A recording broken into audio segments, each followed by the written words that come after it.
Hello friends, welcome to my YouTube channel learn with mind map by Mamta Verma. So friends, आज के इस class के अंदर मैं डिस्कशन करने वाली हूँ सुभाष चंद्र बोस के बारे में। आप सब जानते ही होंगे, नॉर्मली हर बंदा सुभाष चंद्र बोस के बारे में आज के टाइम पीरियड में जानता होगा, लेकिन फिर भी अगर किसी को नहीं पता है या फिर उन्होंने क्या काम किया या फिर वो कैसे अपने काम करने का उनका तरीका क्या था, उन्होंने क्या कांग्रेस को ज्वाइन किया, क्या वो कभी प्रेसिडेंट बने और बने तो फिर आगे क्या हुआ, ठीक है। ऐसे बहुत सारे क्वेश्चंस होते हैं हमारे माइंड के अंदर जिसका आंसर्स हमें नहीं पता होता। सो आज के अपने पूरे का पूरा लेक्चर सुभाष चंद्र बोस पे है और ऐसे क्वेश्चन से है जो कि शायद आपको नहीं पता होगा और आपके एग्जाम पॉइंट ऑफ व्यू से वो बहुत ही ज़रूरी होंगे।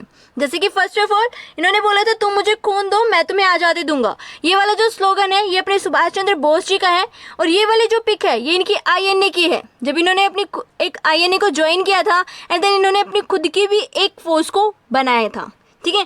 जैसे कि आप जानते हो, अपना जो कंप्लीट कोर्स रहने वाला है ये यूपीएससी, ईपीएफओ प्लस एसएससी जिन भी एग्जाम्स को कंडक्ट करती है उन सब के लिए सफिशिएंट है एनएफ है। यहाँ से बाहर आपका कोई भी क्वेश्चन नहीं जाने वाला है। साथ के साथ आपका जो कंप्लीट कोर्स रहने वाला है वो बिल्कुल फ्री ऑफ कॉस्ट है, ठीक है। सो बिल्कुल फ्री है। सो आप इसे अपने फ्रेंड्स के साथ जरूर शेयर कीजिएगा।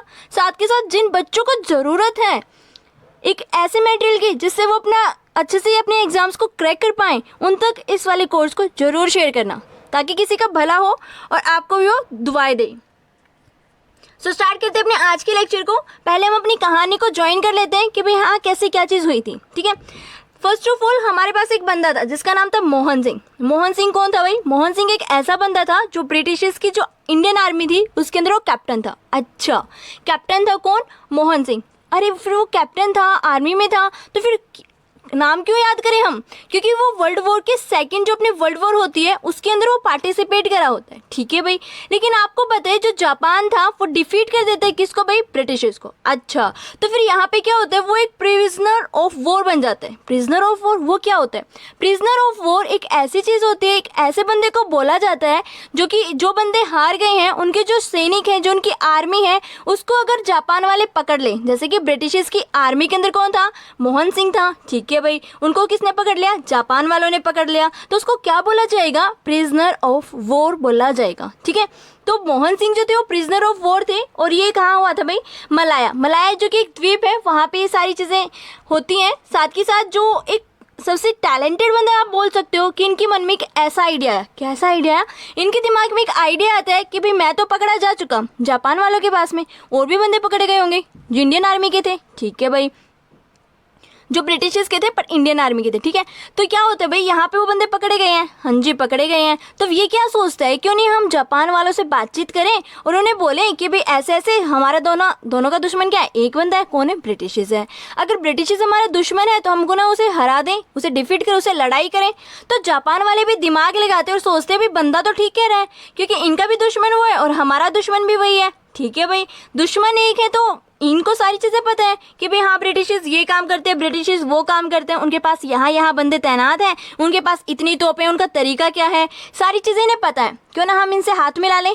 तो जापान वाले इनसे हाथ मिला लेते हैं और क्या करते हैं भाई, अपनी सितंबर 1942 के अंदर ये फॉर्मेशन करते हैं आईएनए की, जिसके अंदर 16,300 बंदे थे और ये कहाँ होती है? सिंगापुर के अंदर। क्वेश्चन आता है कि जो फर्स्ट डिवीजन थी किसकी? आईएनए की, वो कब फॉर्मेशन की जाती है? सितंबर 1942 के अंदर। अगर जगह पूछे कि भाई कौन सी जगह पे हुई थी तो आप बोलोगे सिंगापुर, ठीक है। उसके बाद क्या होता है भाई, इन दोनों ने हाथ मिला लिया। अब सीधी सी बात है, दो बंदे अगर हाथ मिलाते हैं तो दोनों एक चीज़ पे एग्री होने चाहिए, ठीक है भाई। अगर वो बंदा वो काम कर रहा है तो उस दूसरे बंदे को भी पता होनी चाहिए, उसका भी सजेशन लेना चाहिए ना। तो ऐसा कुछ नहीं होता। जापान वाले हम इंडियंस की जो आर्मी के बंदे थे उनसे कोई भी चीज़ डिस्कशन नहीं कर रहे थे, साथ के साथ उन्हें आर्मी में भी नहीं लेके जा रहे, तो बंदे तो परेशान होंगे। परेशान होंगे तो क्या होएगा, यहाँ पे उनका जो पूरा का पूरा एक मूवमेंट था वो स्टॉप हो जाता है, क्योंकि वो एक दूसरे की हेल्प नहीं कर रहे, ठीक है भाई। हेल्प नहीं कर, मांग ही नहीं रहे अगले बंदे, हेल्प करेंगे कैसे, ठीक है। वो मैं कुछ भी नहीं बता रहे थे। सो यहाँ पे जो पूरा का पूरा मूवमेंट था कि ब्रिटिशर्स को ये करेंगे वो करेंगे, वो स्टॉप हो जाते हैं। साथ के साथ यहाँ पे जो आईएनए की फॉर्मेशन होती है, यहाँ पे खास बंदे थे जो स्टार्टिंग से बहुत ज़्यादा चीज़ें स्ट्रगल कर रहे हैं, जहाँ भी मूवमेंट होता है वहीं पे आ टपकते हैं, हर एक चीज़ में पार्टिसिपेट करते हैं। वो बंदे कौन है भाई? रास बिहारी बोस। रास बिहारी बोस जो थे वो भी आईएनए के अंदर इन्वॉल्व थे। क्वेश्चन आते हैं कि आईएनए के अंदर क्या रास बिहारी बोस थे या फिर नहीं थे, तो आप बता सकते हो ना कि रास बिहारी बोस भी इसमें पार्टिसिपेट करते हैं, ठीक है भाई, इतनी चीज़ें हो चुकी हैं। अब आगे क्या होने वाला है? आगे हमें ये पता होना चाहिए कि जो अपने सुभाष चंद्र बोस थे वो कांग्रेस में लेफ्ट क्यों करके चले गए, मतलब कांग्रेस को उन्होंने क्यों छोड़ा, क्या दिक्कत थी भाई। तो बात करते हैं सुभाष चंद्र बोस की। 1929 का अगर आप पीरियड याद करोगे तो आपको क्या पता चलेगा कि वहाँ पे हमने नेहरू रिपोर्ट के बारे में डिस्कशन किया था। ब्रिटिशर्स ने बोला था कि भाई नेहरू जी को कि ये लो आप प्योर पेन, इस पर क्या करो, पूरी की पूरी डिमांड्स को लिखो और अपनी रिपोर्ट को दो। तो यहाँ पे नेहरू जी ने अपनी रिपोर्ट प्रिपेयर की थी और फर्स्ट पॉइंट डाला था डोमिनियन स्टेटस का, जो जवाहरलाल नेहरू को भी पसंद नहीं था, खुद उनके बेटे को, और साथ के साथ किसको, सुभाष चंद्र बोस को। दोनों ने उसे रिजेक्ट कर दिया था। क्यों? क्योंकि डोमिनियन स्टेटस की बात की गई थी, इन्हें क्या चाहिए, कंप्लीट इंडिपेंडेंस। ठीक है, तो इसे रिजेक्ट कर दिया गया था। 1930 में आ चुके हैं, 1930 में ये फेमस हो चुके थे। क्यों? क्योंकि इनका एक अलग तरीका था, एक नई चीज़ से बात कर रहे थे, किसके नाम से, सोशलिस्ट, जिसकी एक नई आइडियोलॉजी आई थी जिसका नाम था सोशलिस्ट। सोशलिस्ट एक ये ऐसे बंदे बनाना चाहते थे, ऐसी चीज़ें करना चाहते थे जो एक बहुत ही नई टेक्निक थी। ठीक है, नई टेक्निक थी, सही है भाई। हर एक बंदे को बताते चले गए, अपने आप को बहुत ज़्यादा फेमस होते गए, काम करते गए, ऐसे चलता रहा। फिर 1938 में आ जाते हैं, ये उस टाइम पे इतने फेमस हो जाते हैं, इतने अपनी एक पॉपुलैरिटी हासिल कर लेते हैं कि जो कांग्रेस का प्रेसिडेंट है, कब, 1938 के अंदर, जो कि हरिपुर के अंदर एक सेशन होता है, वहाँ पे ये बन जाते हैं, कांग्रेस के प्रेसिडेंट बनते हैं हरिपुर सेशन के अंदर। कब? 1938 के अंदर। ठीक है भाई, बन गए हैं। तो यहाँ पे एक एनपीसी की फॉर्मेशन करते हैं, नेशनल प्लानिंग कमेटी की। नेशनल प्लानिंग कमेटी के अंदर जो चेयरमैन बनते हैं वो किसे बनाते हैं, नेहरू जी को। चेयरमैन जो थे उस प्लानिंग कमेटी के वो थे नेहरू जी, और जो प्रेसिडेंट थे वो कौन है भाई, अपने सुभाष चंद्र बोस। ठीक है भाई, इतना हो चुका है। अब 1939 पे आ चुके हैं, मतलब इन्होंने सोचा कि भाई एक बार मैं प्रेसिडेंट बन चुका हूँ तो मेरे कुछ ना कुछ जो है ऐसे थोड़े बहुत काम और रहते हैं, मैं कुछ और अच्छा कर सकता हूँ, मैं एक बार फिर से प्रेसिडेंट की पोस्ट के लिए इलेक्ट होता हूँ। ठीक है, इन्होंने सोचा, ठीक है भाई, सोच लिया, अच्छी बात है। तो यहाँ पे क्या होता है, एक तारीपुर के अंदर एक सेशन होता है, किसका, कांग्रेस का। कब? 1939 के अंदर, जिसमें सुभाष चंद्र बोस सोचते हैं मैं एक बार और क्यों ना प्रेसिडेंट की पोस्ट पे बनूँ। ठीक है, अब सीधी सी बात है, अगले बंदे में फेम है, हर एक चीज़ को करने का टैलेंट है, वो हर एक चीज़ को कर सकते हैं, तो यहाँ पे क्या होगा, वो बंदा जरूर सोचेगा। ठीक है, इन्होंने सही किया। लेकिन यहाँ पे क्या होता है, जो गांधी जी होते हैं वो बोलते हैं कि भाई नहीं, बोस जी प्रेसिडेंट नहीं बनेंगे, बिल्कुल नहीं बनेगा ये बंदा। तो क्यों नहीं बनेगा? क्योंकि थोड़े से काम करने में ज़्यादा, मतलब एक बोलते हैं ना कि भाई हाँ फटाफट काम कर रहे हैं, बिल्कुल स्पीडली। गांधी जी को चीज़ पसंद नहीं थी, भाई धीरे धीरे चलेंगे, रुक रुक के चलेंगे, एकदम हमें इतनी स्पीड नहीं लेनी। ठीक है, गांधी जी मना करते हैं, भाई नहीं, मुझे बंदा बिल्कुल पसंद नहीं है, मैं इसको नहीं बना सकता। सुभाष चंद्र बोस मानते थे गांधी जी को, वो बोले चलो ठीक है, आपको जैसा लगता है आप वैसा करो, इट्स ओके। ठीक है, फिर गांधी जी बोलते कि मेरा बंदा बनेगा अब की बार प्रेसिडेंट। तो ये नॉमिनेट करते एक बंदे को जिसका नाम था पटाभी सीतारमैया। पटाभी सीतारमैया को यहाँ पे नॉमिनेट करते हैं प्रेसिडेंट की पोस्ट के लिए।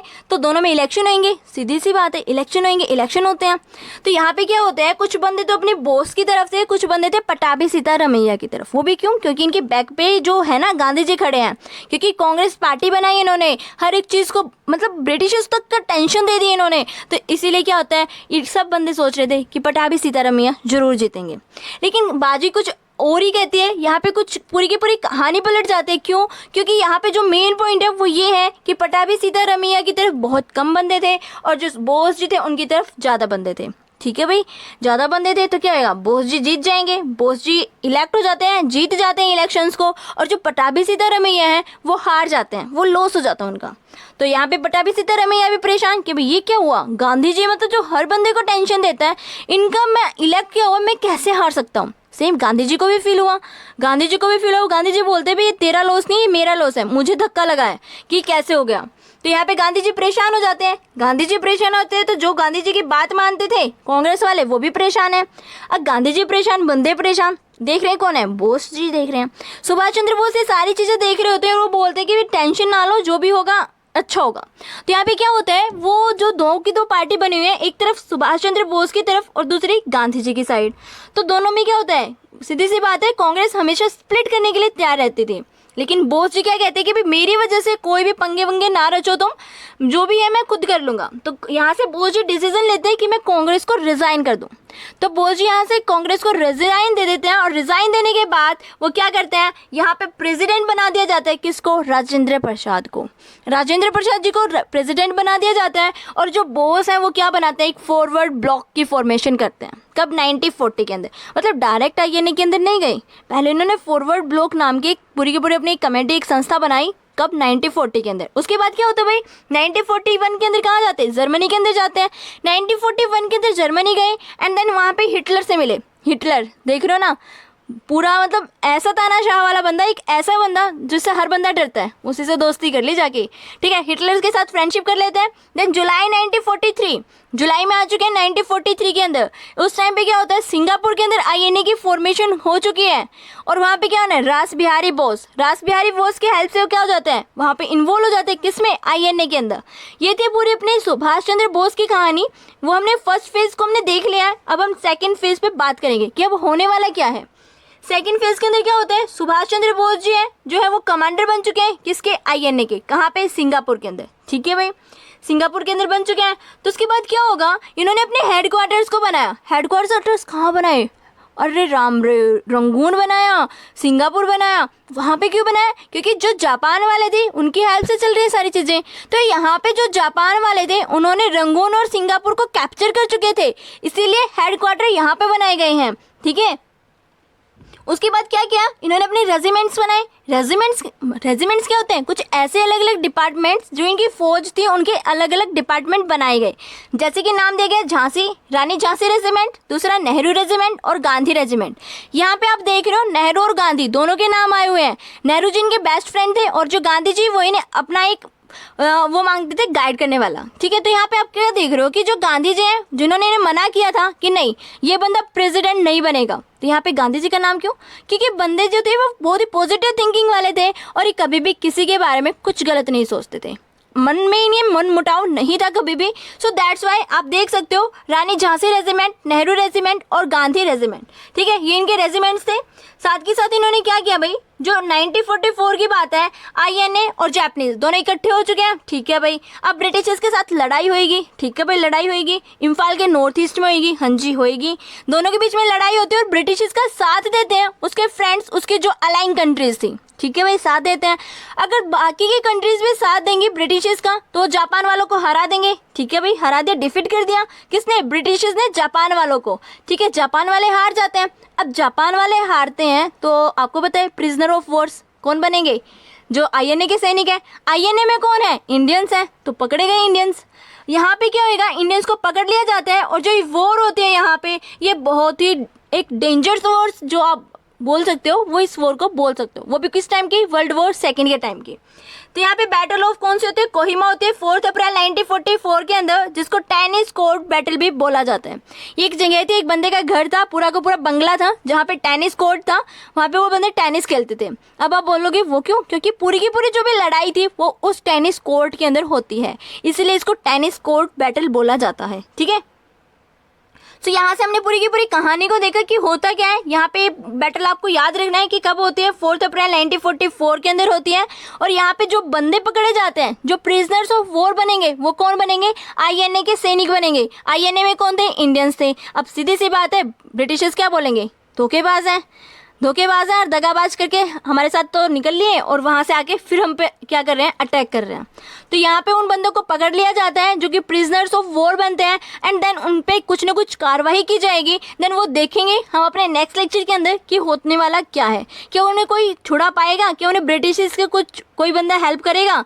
कि यहाँ पे कांग्रेस पार्टी या आपकी जो मुस्लिम लीग है और या फिर हिंदू सभा, इनमें से कोई बंदा क्या उनकी तरफ कोई ना कोई केस करेगा या कोई मूवमेंट होने वाला है? ये सारी चीज़ें, जितने भी क्वेश्चंस हैं आपके दिमाग में, सबके आंसर्स मिलेंगे नेक्स्ट लेक्चर के अंदर। सो फ्रेंड्स, अगर आपको डाउट बनते हैं किसी भी पॉइंट पे तो आप कमेंट सेक्शन में जाइएगा और अपने डाउट्स को जरूर पोस्ट कीजिएगा। साथ के साथ अगर आपको लगता है वीडियो अच्छी है तो प्लीज़ लाइक करें, कमेंट करें, शेयर करें। अगर फिर भी आपको अच्छी नहीं लगती है, फिर भी कहीं पर कोई आपको डाउट्स लगता है कि भाई हाँ यहाँ से कुछ अच्छा नहीं बनाया आपने, तो प्लीज़ कमेंट सेक्शन में जरूर बताइएगा। नेक्स्ट वीडियो के अंदर इन चीज़ों में जरूर इंप्रूवमेंट की जाएगी। Thank you everyone, bye bye, take care.